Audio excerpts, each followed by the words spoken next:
Sad and scary news from the Bahamas as officials say a 50-year-old woman from Pennsylvania was attacked by a shark. She did not survive. The woman was a passenger on a Royal Caribbean cruise. Cruise officials say she was participating in an independent shore excursion when that attack happened.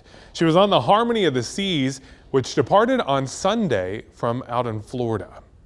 Well, shark attacks, of course, can happen right here in North Carolina as well. Since 1900, there have been 117 shark attacks reported along the state's coastline, according to the Global Shark Attack File. Now, they say 14 of those attacks were deadly. We're going to take a look at the top 5 North Carolina beaches that have seen the most attacks.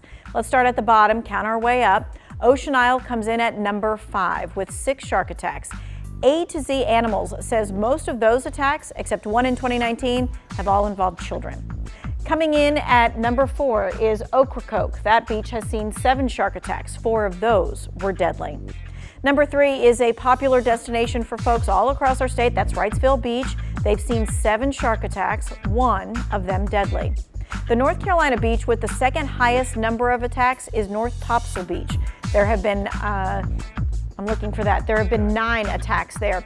And the beach with the most attacks, Emerald Isle. 10 shark attacks have happened in that stretch of beach. None of those were deadly. Now, the Global Shark Attack File says the last shark attack in North Carolina was in July of last year. But just last month, there were 2 shark bites at Myrtle Beach.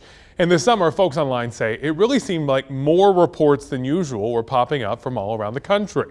So is that a sign of a trend? Maybe global warming, something like that? Let's take a look at what the numbers tell us. Globally, have there been more shark attacks this year? Our sources, Gavin Naylor, director of the Florida Program for Shark Research, the Shark Research Institute, and the Florida Museum of Natural History's International Shark Attack File.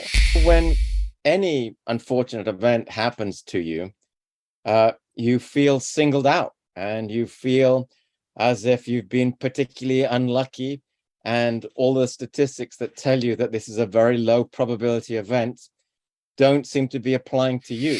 But the numbers paint a pretty steady story. The International Shark Attack File shows 61 attacks so far this year. There were 73 around the world last year, and the 5-year average is 72 attacks each year. When we look at it globally, it's really quite a standard year.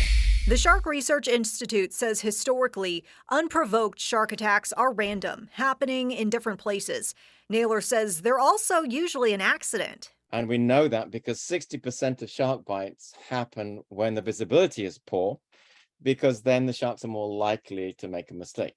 And they're in subtropical areas where there are a lot of sharks, and sharks would have ample opportunity to bite people. But they don't. The fact that there's so few actually should be very reassuring. So we can verify, no, globally there have not been more shark attacks this year. All right, so now that we know that shark attacks are not increasing, but North Carolina's coast does have a history of them, here's what you need to know before you head to the beach the next time that you go swimming.